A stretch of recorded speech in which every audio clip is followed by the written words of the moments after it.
churrasco, a pecuária que conquista consumidores. O churrasco é praticamente uma ferramenta para conectar os consumidores à pecuária. E é sobre esse assunto que a gente vai falar em mais um episódio de Ouço Agro, pela série Carnes e Pecuária, o futuro em curso. Eu sou a Natália Fernandes e estou com a Larissa Morales, ela que é chefe assadora, a primeira sommelier de carnes do Brasil e também criadora do canal Larica na Brasa. Ouça o Agro, Carne e Pecuária, o futuro em curso, com Natália Fernandes, gravado diretamente do Congresso Nacional da Carne, em Belo Horizonte, nos dias 18 e 19 de setembro. Acompanhe com a gente. Não esqueça de se inscrever no nosso canal do YouTube, no Spotify ou no seu tocador de podcast favorito. Larissa, seja bem-vinda ao podcast Eu Sou Agro. Obrigada, um prazer estar aqui. Larissa, conta pra gente, como que foi o seu interesse, né, a sua descoberta por trabalhar com carnes e com churrasco Bom, especificamente? tudo começou em casa. O meu pai, ele fazia os churrascos, né, no Dia dos Pais, Dia das Mães, aniversário, sempre era comemoração com churrasco. Só que ele empanava a carne no sal grosso. Então eu aprendi o que não fazer com meu pai no churrasco, e aí depois eu comecei a Mas comandar a você ainda não churrasqueira de sabia que casa. era não fazer? Ah, sabia, porque a gente ia comer, a carne estava super Ah, salgada, sim. né, tinha que bater o sal grosso ali, e mesmo assim ficava com aquela crosta super salgada, né. Então, realmente o frango pálido. E daí eu comecei a fazer um churrasco em casa. Comecei a comandar a churrasqueira lá pelos meus 13 anos, mais ou menos. Nossa, já? Já Então, desde cedo. E e a aí depois eu fui fazer gastronomia, que era algo que eu gostava, né, que eu gosto até hoje, né, então tudo que é do universo da culinária, mas eu também trabalhei na área e não curti muito, porque as jornadas são muito intensas, né, eu fazia jornada dupla, muito desgastante, então no meu último trabalho eu falei que eu nunca mais ia trabalhar com gastronomia na minha vida.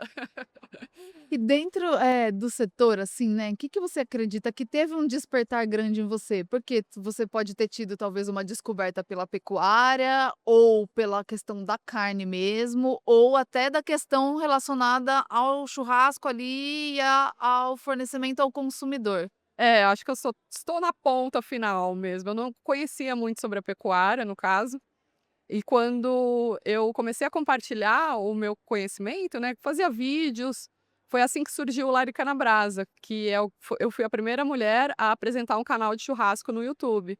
Então eu compartilhava essas experiências e isso foi crescendo.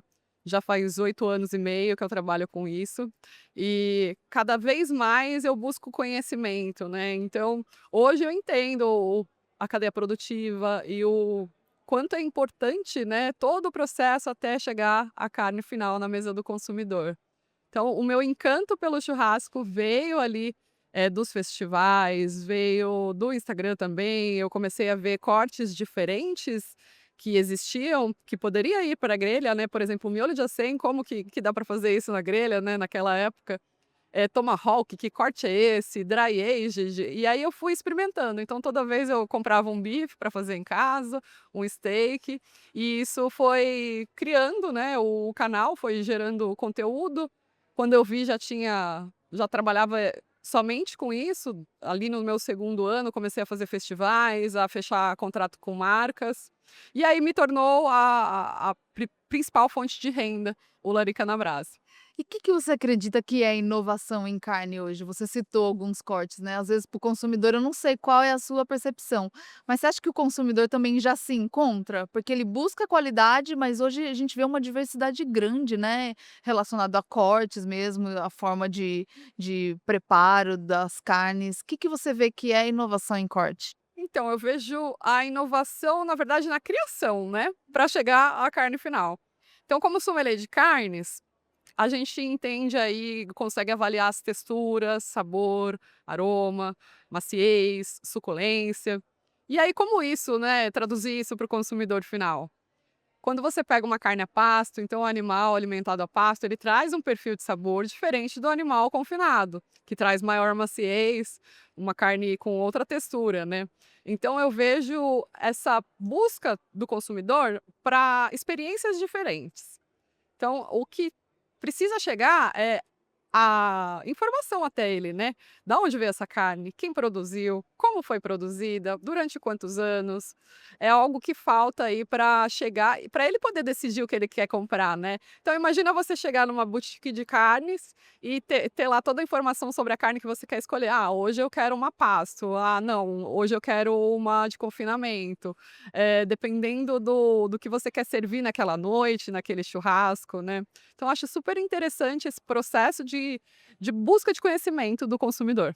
De agregar mais informação também sobre o produto e sobre a origem, né. Com certeza. No café é um pouco assim, né, eu dou vários exemplos Exato. aqui, em todo episódio tem exemplo meu de café, né, que eu sou amante de café, mas eu acho que aplica bem para o que acontece também com a carne, porque no café, a depender do nível do consumidor, ele olha uma informação, às vezes, de qual é a região, mas tem gente que não basta olhar a região. Mas se você coloca que ele ou é mais ácido ou tem nota floral, o consumidor já consegue escolher se eu gosto de acidez ou não, se eu gosto mais adocicado, mais chocolate. Então também tem os níveis de informação que auxiliam o consumidor. E no caso de carne também, né? Se ele coloca, às vezes, só a pasta ou confinamento, tem consumidor que não consegue decidir, mas você vai vinculando isso com o sensorial e aí sim agrega e auxilia nessa decisão e você Exatamente. ensina, né. É, isso que eu tô trazendo, né, como eu sou a primeira sommelier de carnes do Brasil, é um mercado muito novo, então eu tô criando o mercado, né. Então é um trabalho que, eu quero fazer junto com o produtor da carne, junto com o restaurante, junto com o consumidor final, para essa informação chegar. Como no vinho, né, é uma profissão muito parecida com o vinho, né, eu sommelier de vinhos, muito parecido com o de carnes, a gente sente ali as texturas e a gente, indica para o cliente, né, o que que ele vai comer, o que que ele está buscando. Então você não vê hoje num restaurante, numa carta no menu, né, a informação sobre a carne, de onde ela veio, qual que é o produtor, qual a alimentação. Não seria tão interessante trazer isso para o consumidor final e ele poder fazer essa decisão, assim como você falou do café, né? Até porque ele vai também vendo se ele gosta ou não, né, consegue comparar se ele tem essa referência. Exato, e aí ele pega um bife de um bife do outro, faz a comparação em casa e decide o que que ele prefere.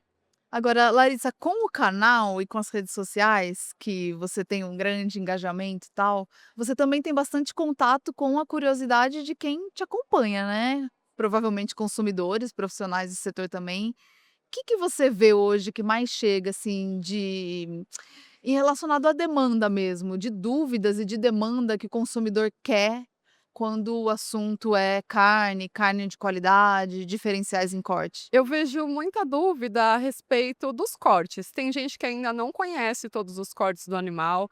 Por exemplo, ainda existe uma resistência no consumo da carne do dianteiro. Apesar de ter tanta qualidade, né, quanto no traseiro, antigamente era associada à carne de primeira, carne de segunda, né, na localização do boi. Hoje isso não existe mais. Quer dizer, ainda existe para quem não tem a informação, né. Mas eu ainda vejo essa dúvida sobre o corte da carne, o preparo também, né, como fazer esse corte. Eh, e algumas pessoas estão buscando essa informação de origem da carne, da onde veio, né. E especificamente de churrasco, a gente tem aqui no tema, vamos falar de churrasco. Quem está assistindo não sabe, mas aqui está um cheirinho de churrasco Tá. já, né?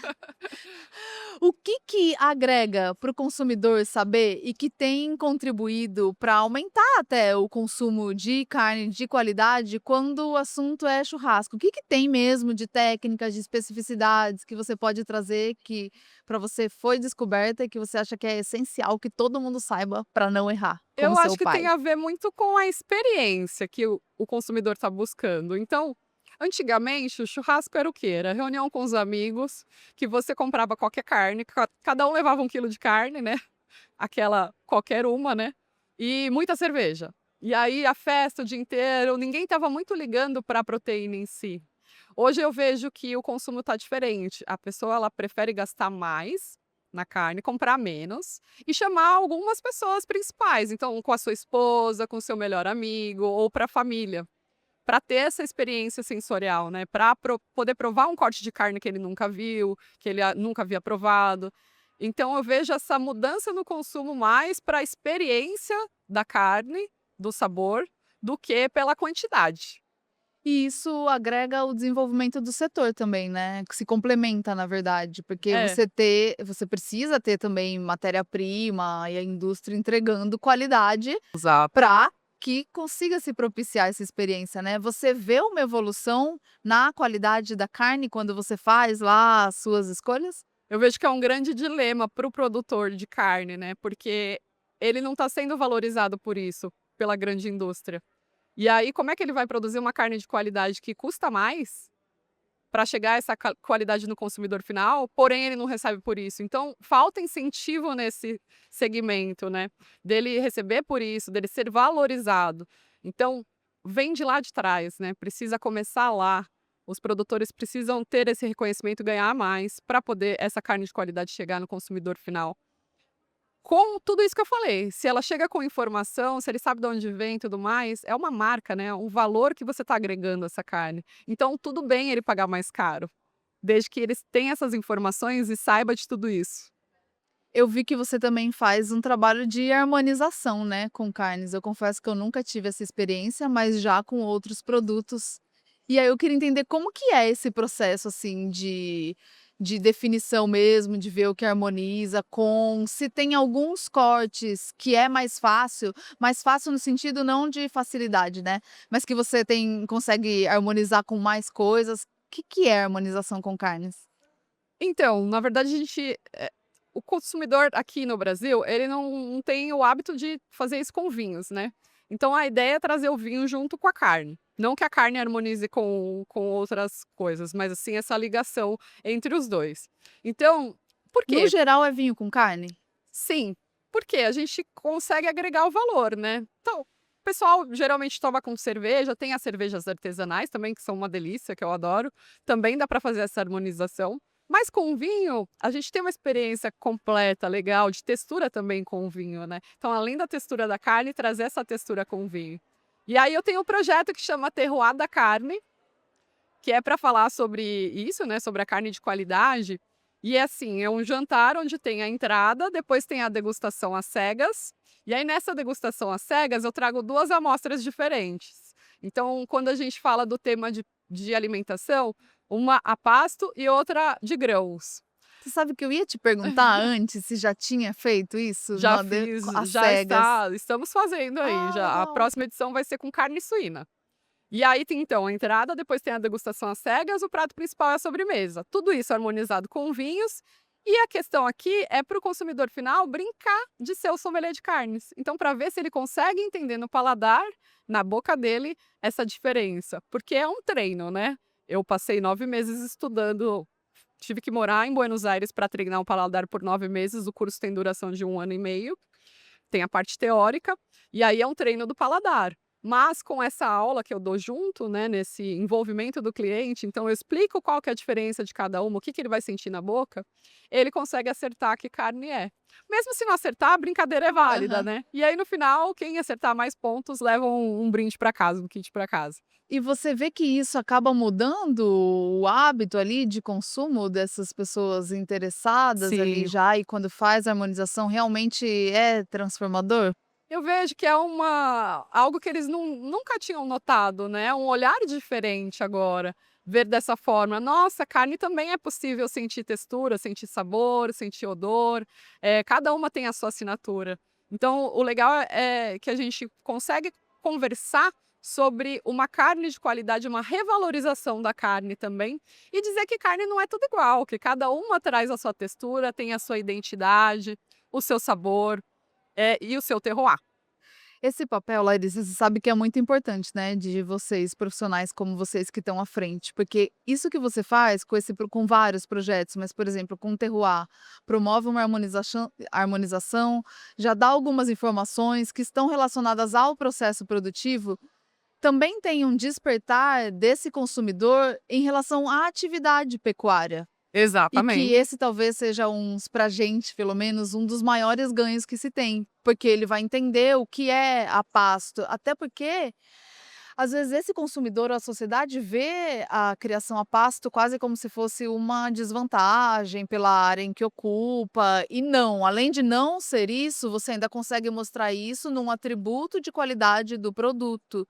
Então também fazer com que os consumidores sintam mais interesse e comecem a buscar mais informações pela pecuária brasileira, sistemas de produção, isso é muito valioso para o setor e é um dos objetivos nosso com o podcast lá da CNA também, que é cada vez gerar mais informação para que as pessoas consigam mesmo, estar informadas e tomar a decisão correta, né. Exatamente. E o que falta realmente é a informação, a pessoa poder ter esse poder de escolha pela informação, né.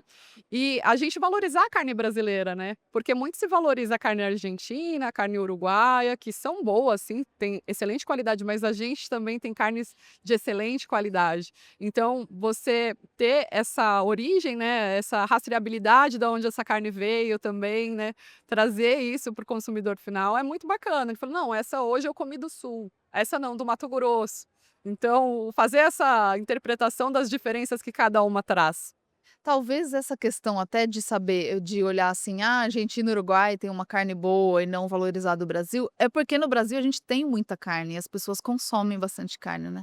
E geralmente quando a gente vai a turismo, a gente está disposto a pagar um pouco mais também por um produto. Então Verdade. lá, pode ser que você tenha uma experiência com uma carne melhor ou um preparo, uma apresentação melhor do que tá com então não dá muito para comparar, né, mas assim como você falou, já tem carnes ótimas e às vezes você tem que dar oportunidade para experimentar no mesmo Exato. nível, né. Vamos valorizar o Brasil, né, todas as produções, então o café, a produção de carne, todo o agro em si também, né, a gente precisa olhar mais para dentro do que para fora. E assim, o que eu vi durante esse tempo que eu tive lá, é que a gente tem muito mais tecnologia, e poder de produção de carne do que outros países. Então vamos abraçar isso e valorizar essa carne, né. Essa carne no consumidor final, ele precisa entender todo esse processo. As pessoas não sabem como é produzida a carne, quantos meses demora, qual que é todo o trabalho, né, o que é necessário o bem-estar animal para se chegar a uma carne de qualidade. Então é muito importante ter conhecimento. E compartilhar, né, a É. gente está aqui para compartilhar. E isso depende de atuação de todos os elos da cadeia, porque igual você deu o exemplo, vamos consumir uma carne do Mato Grosso do Sul ou de outra, mas hoje a gente não consegue saber, né? Se eu quisesse consumir, é difícil o acesso. Então, o trabalho que é feito mais na ponta da cadeia, como o seu, e da indústria também, que vai colocar às vezes uma informação no rótulo, e do produtor de estar disposto. A gente comentou em um outro episódio aqui sobre até indicação geográfica de carne, então que você começa a ter mais informações sobre a origem, isso daqui a pouco, quem sabe, a gente tem um acesso maior e consegue realmente escolher, e saber o que a gente está comendo dentro dessa diversidade tão grande que a gente tem aqui, Eu né. espero que sim, porque eu uma dificuldade como sommelier de carnes, como produtora de conteúdo, criadora de conteúdo, de entender da onde essa carne veio, como esse gado se alimentou. É difícil para mim, imagina para quem não entende. A gente tem a informação ali no rótulo, né, do frigorífico, onde foi abatido, e tal, mas cadê o restante, né? Todos esses detalhes. O que que você recomenda nesse caso para quem quer ter mais informações? Busque o quê? Você recomendaria questões de marcas ou de perfis? Você como geradora de conteúdo também, que está nas redes sociais, mas a gente tem informação de outras fontes que nem são confiáveis. O que que você recomenda para quem quer entrar mais, aprofundar mais nesse mundo das carnes, do churrasco, conhecer mais toda a cadeia produtiva e sua qualidade? Tem bastante conteúdo na internet, né, que a gente pode procurar, que a Fala: pessoa pode "Participe das procurar. minhas harmonizações, das minhas Exato, coisas". também. Vamos fazer o terroir da carne para você entender melhor o que que é isso no paladar, na boca. Mas, assim, além disso, boutiques de carne podem trazer essa informação, mas eu vejo que ainda precisa de um treinamento da equipe na boutique de carne, no restaurante, porque no restaurante você vai também, se você pede uma carne e pergunta, ele não sabe te falar da onde que veio, como que foi produzida. Então é importante que conheçam o trabalho de sommelier de carnes, que a gente faz esse trabalho no restaurante, na boutique, com a produção do carne, então no frigorífico, para desenvolver um corte, por exemplo, né? E ter essa informação junto com as marcas. As marcas precisam trazer essa informação para o consumidor final. Como eles vão fazer isso? Eventos, festivais, né, criação de conteúdo para as redes sociais, você ter na embalagem também mais informações, né, Na embalagem a gente não vê quase nada, né. Em E acho carnes que, não. precisa mudar esse conceito. A gente pode até aproveitar esse episódio para fazer um chamado, né, porque todo mundo é consumidor, mesmo aqueles que estão no setor. Se todo mundo passar a também pedir mais informações nos restaurantes, nas boutiques, talvez crie mais iniciativas que levem essa informação para o setor, né. Exato. E é aquilo, o paladar não retrocede, né. Então quem entende de carne, quem gosta de carne, sempre está buscando uma carne de qualidade e o conhecimento, né. Então é uma questão de evolução mesmo, evolução no paladar, evolução nesse consumo.